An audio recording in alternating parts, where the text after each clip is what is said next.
Thank you so very much for being back. And if you just joined us, this is still Enterprise Morning, reaching you from Enterprise Television. Let's head straight to our conversation for today. Economic activities in Abuja were brought to a halt yesterday as protesters, led by activist Sowore, staged a demonstration demanding the unconditional release of indigenous people of Biafra IPOB leader Nnamdi Kanu. The protest, which began peacefully around the Maitama area, quickly turned chaotic when police and other security agencies fired tear gas at the crowd. Protesters, including Kanu'S lawyer, Aloy Ejimako, and his younger brother, Fine Boy Kanu, were dispersed amid gunshots, while several were arrested. The police had earlier warned against any demonstration near sensitive government areas such as Sowore and the National Assembly. The situation led to massive gridlock across the Federal Capital Territory, and security forces blocked major roads and access routes to Aso Villa and the Three Arms Zone. The staff of government offices, commuters and traders were stranded for hours, with movement restricted and stop and search operations intensified across the city. Security presence was heavily around Eagle Square, the Federal Secretariat, and the National Assembly to prevent further unrest.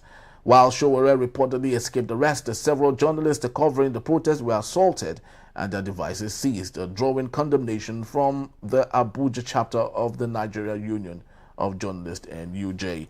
Let's get talking, people. I still have with me Emeka Amadunago. Thank you so very much, Emeka, for hanging on. Thank you very much. Beautiful. Now let's get talking on this particular issue. You know, from the newspapers, we're talking about NSAS and police brutality. If the Nigerian police force have learned one or two from there, of course, you did say this would have been on notice, really, if they had done what they were asked to do constitutionally, which is provide protection for Nigerians, which they did not. But let's get to the issue at hand. What do you think would have the Nigerian police force would have done to cope all of this issue we had in Abuja? It's very simple. The Constitution says that government shall exist for the security, the safety and well-being of the people. Now, people said they were going to hold a protest. I was arguing with one police PR of one police command. You know, he was trying to say protest and patriotic. I said, no, mister, sorry. You have got it wrong. Now, protest is a recognized constitutional right of the people all over the world. You saw the protests in the US. Yeah. Why didn't Trump jump out of the White House to say, no, you cannot protest? You see protests here and there, you know, and what do we have? We have a situation where people actually made an announcement that they were going to hold a protest. You held a meeting with them, and they asked for police protection. Instead of giving them protection, you ran to the court to try and get a court to give an order. And the judge said that, you know, that you should put the other party, that is Sowore, and the co-organizers on notice.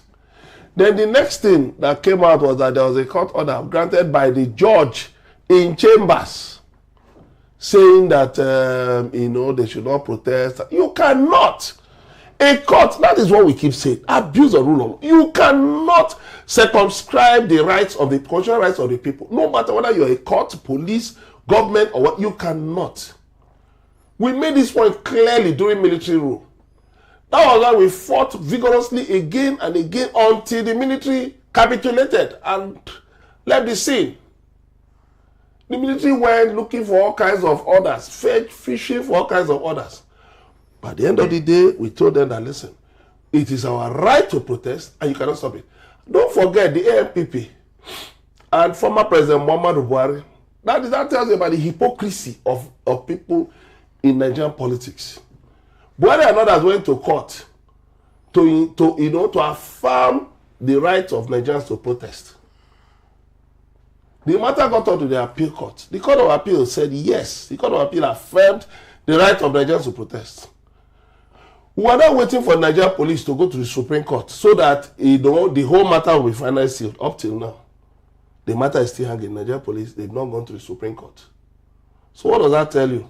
And then you'll be claiming rights, going to a lower court when the appeal court has already said you cannot stop protests. You are going to a lower court.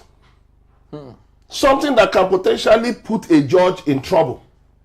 But why do you think there's this majorly, especially with the Nigerian court system, there's this disparity of proclamation of what should go on and what should not go on? One court says another court says another. Don't you think that is contradictory and really defacing the symbolic value of the judiciary? Yeah, it's unfortunate that such happens, but I must give it to the National Judicial Council that such matters have been dealt with. But there's still a lot still needs to be done.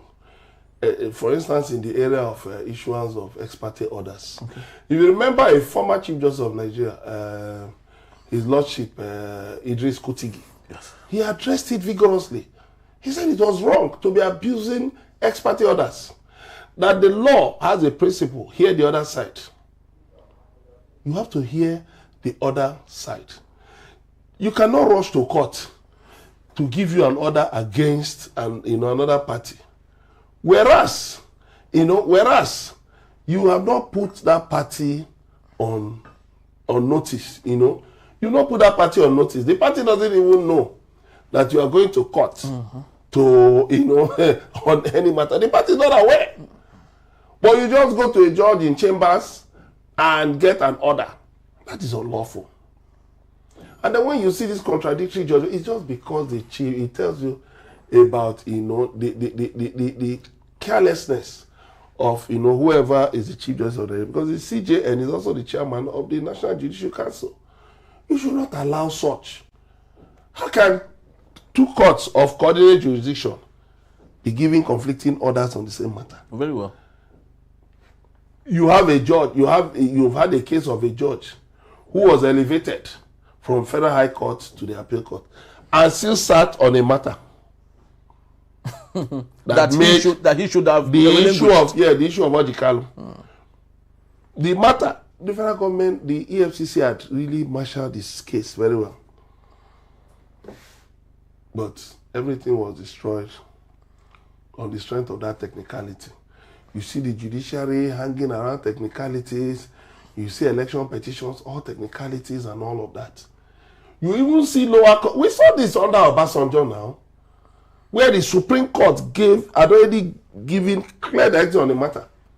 A court, a high court, even a state high court in Oyo State, now fixed a date to rule on a matter that had been decided by the Supreme Court. And some people were justifying it in this country. So you see, but now is it not the same Obasanjo going about now telling people he would like Nigeria to get better before he dies? But when you were in office, what did you do to? Because let me tell you, in any society, the rule of law is paramount. There is non-negotiable. Where you don't allow the rule of law to stand, you can't be saying you are going all over the world looking for foreign investors. They will not come. Because they will ask you, if I have a dispute with a competitor also, how am I assured that my rights will be protected? That if I go to court, my rights will be protected. You saw what happened now between Nigeria and that Chinese something. Yes. You saw what happened. They said when they complained about certain things, the officials were arrested at the instigation of the Ogun State government at that time. But eventually, the man who was the governor then, Amosu, he left office. What happened? These people now gained advantage and now put Nigeria in a tight corner. So when people are in office, that is why we beg them. Look at all the fines that Nigeria has had to pay over the years, on different, projects, on different issues. Look at the PP and ID, I mean, we just escaped from by a whisker. something that was set up by Nigerians to make Nigeria to pay a fine that was unjustified. But these things are being done by Nigerians. Incidentally, among them are people who are in the, are people in the temple of justice. Then you just find all kinds of, you see all kinds of frivolous charges against people. You saw the IG yesterday, Secretary of Police, saying that people will be charged for protesting in, what was that, something used in prohibited areas. And I wonder, they didn't enter into anybody's house now. They didn't enter into anybody's office. They didn't enter anybody's bedroom. They didn't enter a military barrack. What is a prohibited area? So you just find out that, one thing I realize is this. I remember when Chief Bola Ige was Attorney General of the Federation and Minister of Justice. When he warned, I think it was the one who warned, that governmental institutions, especially security agencies, were piling up judgment debts for the government. That was becoming too much. That there are certain matters you can just resolve amicably. But everything will go to court. Check the cost of hiring a lawyer. It is because it's not coming from your pocket. If government said, okay, for every case you push, your salary will be used as a collateral. If government loses that case, you will lose 1 year's salary. You will see people will think better. There are many issues that, by the way, should not even waste the time on the courts. Look at the courts having thousands of cases. Issues that can be easily resolved. Issues that can, be easily dispensed, even at the level of a police station. And say, no. Let's this way and that way. You initiate dialogue, this. But some people will tell you orders from above. They should go. And then after pushing, by the time those people issuing those orders from above, by the time their brains cool and their ego is no longer strong enough to push their stupidity, they now look for a way to wriggle out of it. Now, I would love you to rate the person of Mr. Sowore, especially with his call for lots of things that you see happening today in Nigeria. He is one of those vicious Nigerian who is really not scared to pull through on anything he believes in. Of course, for the releasing the Kanu'S protest, even if at some point he was asked not to, but he had a way of going around it, always has a way of going around it. But let's take a look at people who did not participate in all of this. Atiku Abubakar promised that he was going to be around. He didn't make it. Peter Obi said he was going to be involved in one way or another, but of course did not make himself present. Do you think that the failure of these two persons and others who would have, better made the whole thing look more symbolic, their absence actually led to some of the problems that you see today? Let me tell you something. Which year was it? I don't remember. When was it 2004 or so, that the police fired tear gas at a rally by the ANPP, or Nigerian People's Party. Former President Muhammadu Buhari was there. Former President of the Senate, Chuba Kadibo, was there. I don't remember whether it was 20, I don't remember, but it was in the Fourth Republic. Yes. And the police fired tear gas. Sadly, Dr. Chuba Kadibo, former President of the Senate, he collapsed and then died eventually. Why? Because the PDP felt they could use strong arm tactics. They had the power, so they could use the power to crush dissent. Eventually, they were voted out of power and Buhari became president. So you see how the tides turn. That's why people should be reasonable. People should use power with much sense. Yes, Omole Sowore, yes, he's somebody I've known for a long time. He's an activist, even though I don't agree with some of his methods, But I'll give it to him. He's somebody who's not afraid, to speak up for justice, for people's rights, even for the rights of his own traducers. Look at what they did with the retired policemen. Yes, certainly. Did for retired policemen. And because of that, the police now are talking of removing retired policemen from the from the contributory pension scheme and setting up a special pension scheme, you know, because of the agitation, the federal government has now talked about reintroducing the gratuities for retired public officers, something which was suspended, you know, since I think 2005 or so. The same Sowore, the Nigerian police force are very quick to desiring to brutalize. That is it. So the police should, not just the police, the Tinubu administration should realize that just as Obasanjo did not heed pleas for, you know, to respect the rule of law, eventually the PDP was replaced by the APC. Now, you can see people defect, governors defending on the PDP, even though to me, it's meaningless. It has no meaning. You know, political parties don't exist in Nigeria. They last existed in the Third Republic. You know, when you had SDP and NRC. Since 1999, to me, political parties have just been vehicles for cash and carry transactions, political transactions, not for instituting democracy. So, now, they should realize that this is a nation, this is a country of 250 ethnic nationalities. The British coupled us together. But the thing is that even before independence, we had misgivings. Remember, we had the TV riots of, was it 1963 or something? You know, you had the agitation in the Niger Delta led by Isaac Adakaboro. Then you now had the coup of 1966. You had the Civil War. All of these things show that this union, we need to look at the workability, the viability from time to time.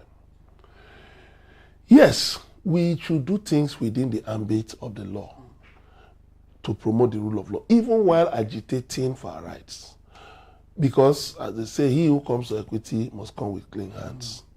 So you don't say for the purpose of agitation, you know, you now encourage, you know, killings, you now encourage civil disorder. Although, in the case of civil disorder, sometimes when you start a protest, people may be angry to the extent that, you know, they become unruly. But even at that, you try as much as possible to, you know, control things.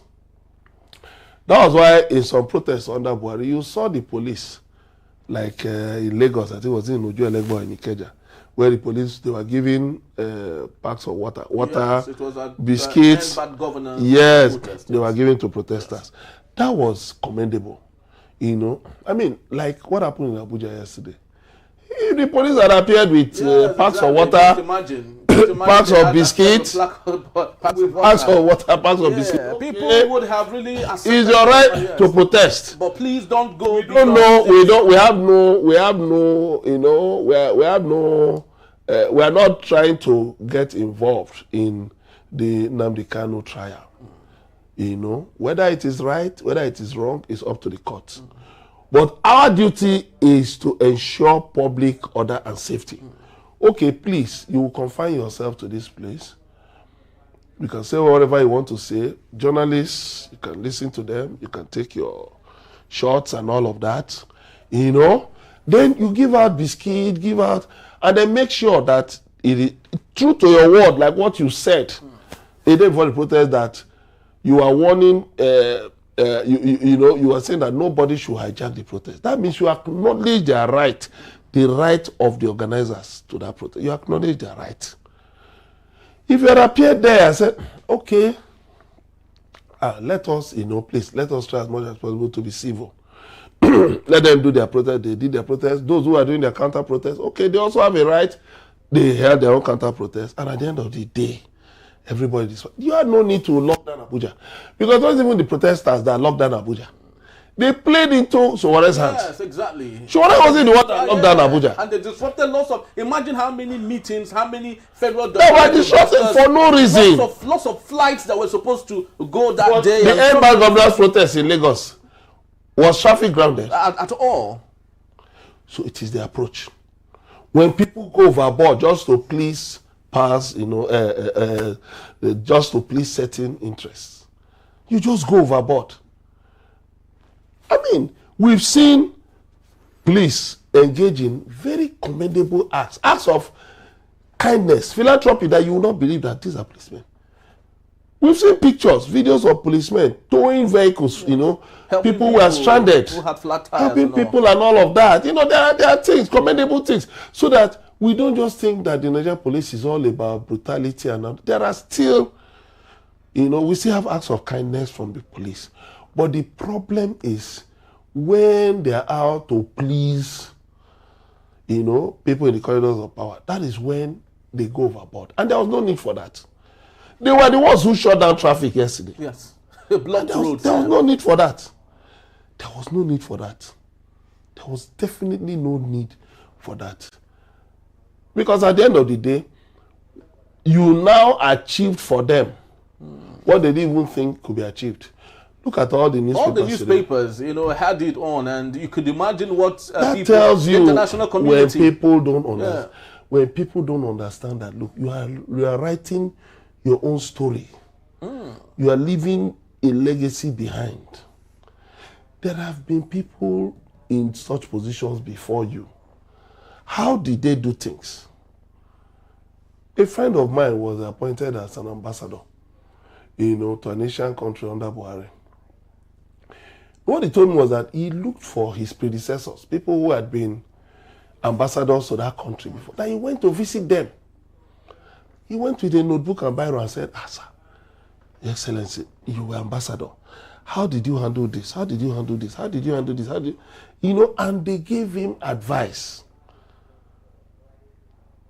No matter how well intentioned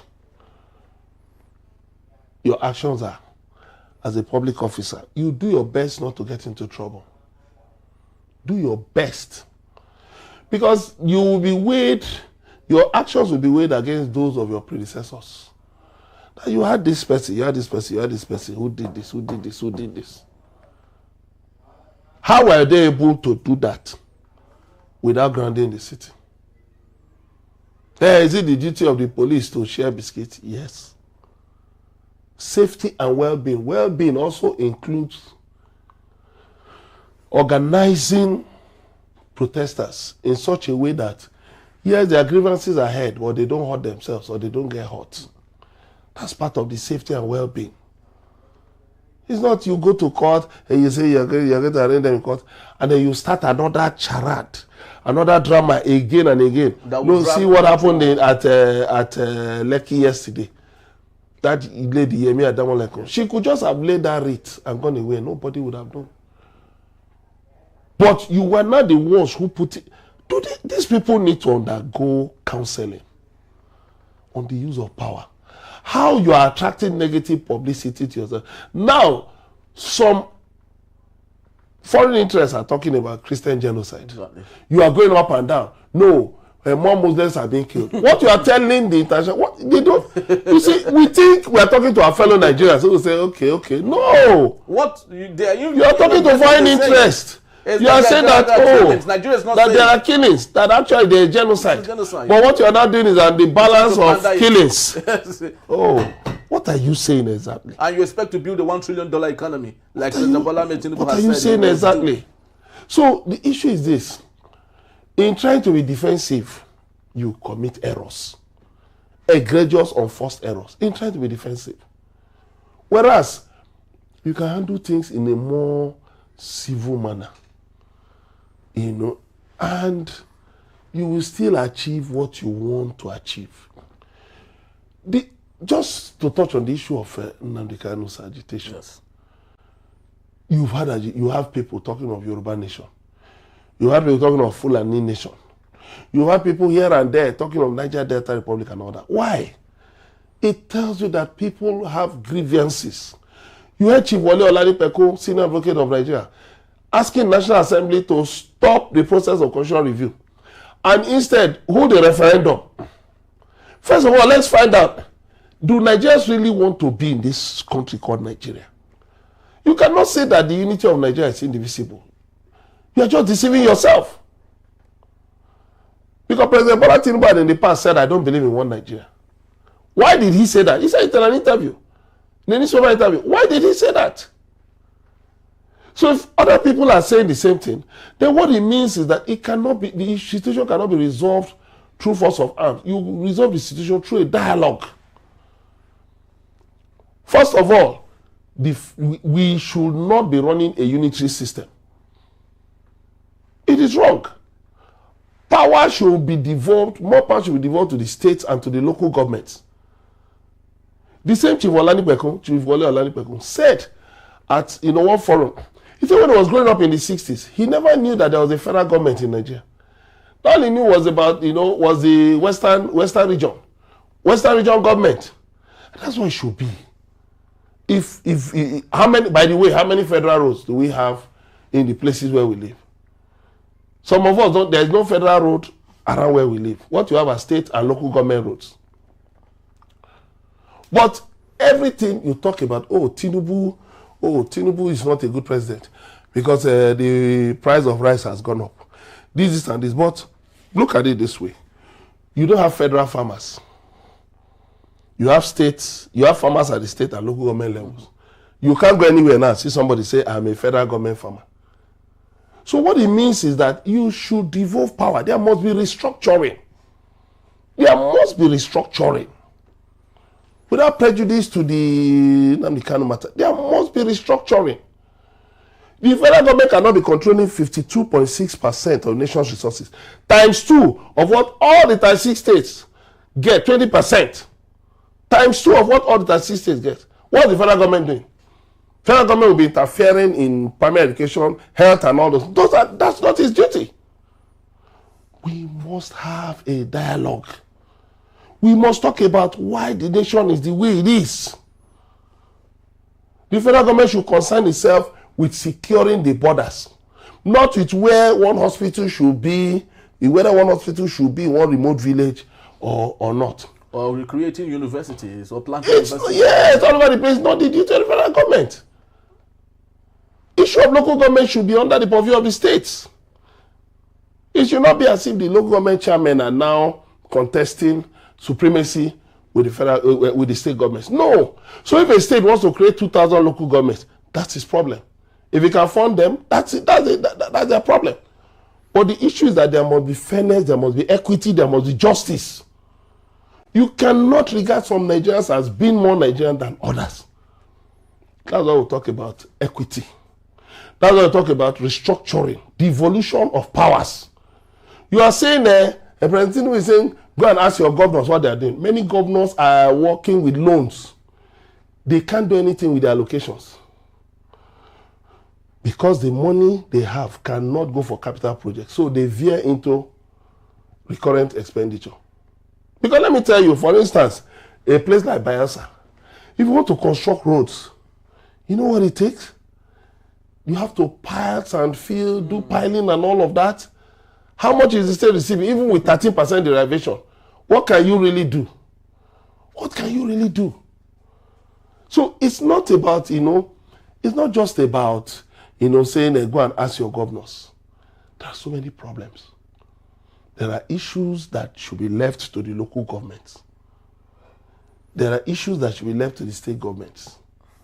Let the federal government concern itself with currency, with security of the nation. That way, you will see that Nigeria will be better governed. But in a situation where the federal government is an omnibus entity, and the president is celebrating the defection of governors against the rule of law. So what do you have? What do you have? You're now having state capture. You forget one day Tinubu will be out of that place. PDP was there for how many years?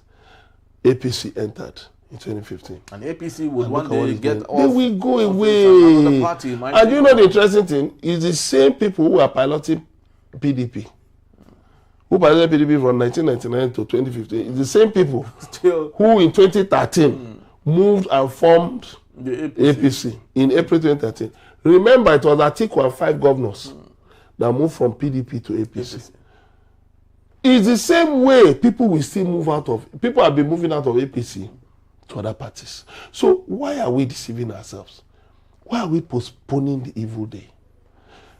The trial of Nnamdi Kanu, with due respect to the Federal High Court, Well, it's a discretion of the Federal Court to decide, whether it's guilty or not, even though people have been calling for a political solution. But I think more than the trial of Nnamdi Kanu, we must look into the problems of this nation. We must look into the issues that are tearing us apart. Because to be honest to you, Emeka, if all was well and Nigerians had the best of time, nobody would even love to, go to the camp of someone who's asking for secession. If the southeast of Nigeria got equity, the 1963 Republican Constitution had secession in it. It had, self-determination in it. Why does the 1999 Constitution have referendum in it? That was why you saw the Midwest now. You were able to create a Midwest region. Was in 1963. So there will be these calls. Even in America, in the United States, we call it the most advanced democracy. But you see, there are people who say no, we don't want to be part of the United States. You go to Texas, the state of Texas. I spent some time, some years ago in Texas. And people say Texas is the old country. No, we're not part of the United States. We're the old country. It's happening all over the place. Go to United Kingdom. People in Scotland want to leave. People in Ireland want to leave. People in Wales want to leave. It's human nature. But what you need to do is this. You try to initiate that. It's not through force of arms. Because it was tried in Yugoslavia. Where is Yugoslavia today? It's scattered. Different nations have emerged from it. But if we say that we want to be one nation, it has to be from the process of a dialogue. Then, if people are saying that you should free Nnamdi Kanu, they have a right to say that. But those who say, okay, no, his trial should continue, they have a right to say that. But the statement issued by the presidency yesterday was sub judice. What was the statement? Saying that no amount of protest will force President Tinubu to discontinue Nnamdi Kanu's trial. That's sub judice. Because you are a party to the matter. So you cannot assume jurisdiction that the law has not given you. In the case of the same Sowore, which was brought against him by the Buhari administration, when after they had fooled themselves, wasted their own time, and the matter spilled over to the Tinubu administration, the Attorney General of Federation, Lateef Fagbemi, simply filed a notice of discontinuance of the matter, and the matter was ended. So that's the only role. If you know as the federal government you want the trial to continue, let it continue. Don't come and start grandstanding. You will not do this. Excuse me. You only have two things. One, continue with the trial. Two, discontinue. File a notice of discontinuance. So you cannot be carrying your shoulder that you will not. No.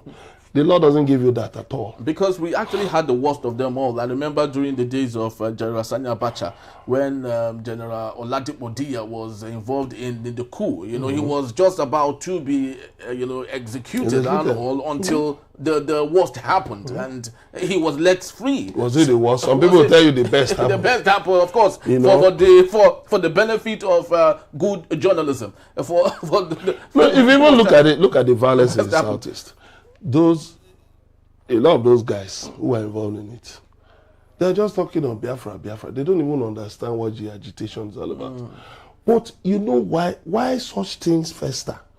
Is because those who should be more sober and initiate a dialogue are shying away from their responsibilities. So people now seize upon discontent. And then, they cannot touch Abuja. Okay, let's terrorize people. So that when we terrorize people here, it will send a message to Abuja. But people are suffering. Their own people are suffering. People are suffering. So if you like Nnamdi Kanu, let me tell you, more will come. More will come. I may not necessarily be the Southeast. Look at what is happening in the North.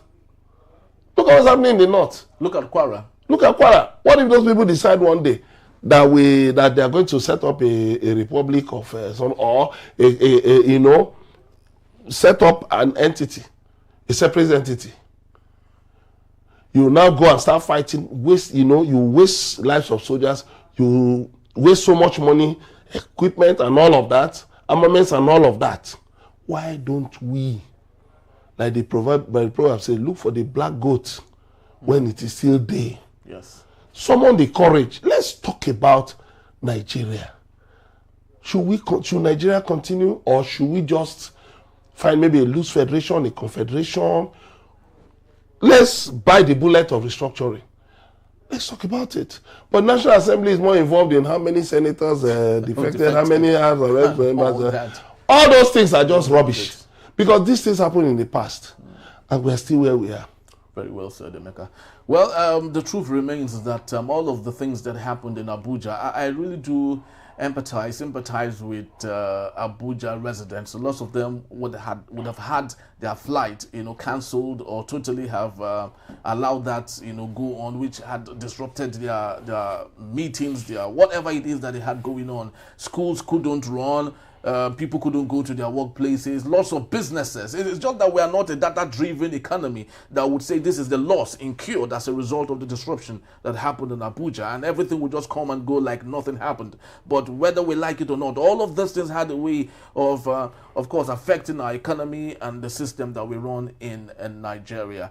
In Africa, Burkina Faso is the country with the best the most professional police force, followed by Morocco and Benin, our sister country just nearby. It makes number 3, third country with the most professional police force. And here we have the giant of Africa. We're not even in number 10. You can see how bad the situation is, and why I think IGP Egbetokun should really put more concentration on the most important things than things that do not matter. If really we are concerned about running a great Nigeria that would see the future and compete with the League of Nations. So that's my own for today. Thank you so very much, Emeka. Thank you very much. Do appreciate you. All right, people, that's just about the time we have. We'd love to say thank you. Please do well to follow us. You can find us at enterprisetvnews.com. You may equally like, comment, and follow us on all our social media platforms at Enterprise TV7. I am Henry Gwebike. Thank you for watching, and we'll see you tomorrow. Bye-bye.